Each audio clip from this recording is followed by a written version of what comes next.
শ্ৰদ্ধেয় গোৱালপাৰাবাসী সমূহ ৰাইজলৈ এটি বিশেষ ঘোষণা।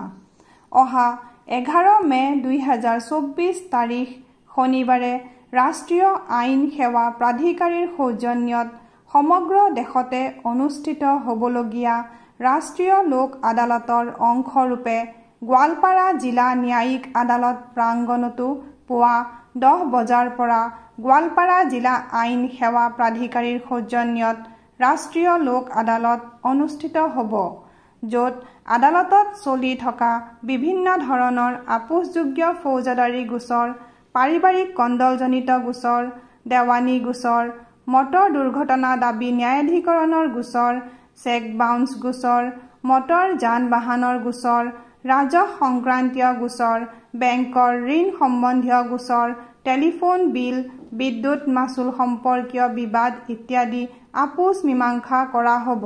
সেয়েহে ইয়াৰ দ্বাৰা গোৱালপাৰা জিলা আইন সেৱা প্ৰাধিকৰণৰ তৰফৰ পৰা ইচ্ছুক ব্যক্তিসকলক নিষ্পত্তি কৰিব বিচৰা অমীমাংসিত গোচৰসমূহৰ যাৱতীয় নথি পত্ৰসহ উক্ত দিনা পুৱা 10 বজাত আদালতত উপস্থিত থাকিবলৈ অনুৰোধ জনোৱা হ'ল। উল্লেখযোগ্য যে ৰাষ্ট্ৰীয় লোক আদালতৰ জাননী নোপোৱা লোকসকলেও উক্ত লোক আদালতত উপস্থিত থাকি নিজৰ গোচৰসমূহ নিষ্পত্তি কৰাৰ সুযোগ লাভ কৰিব।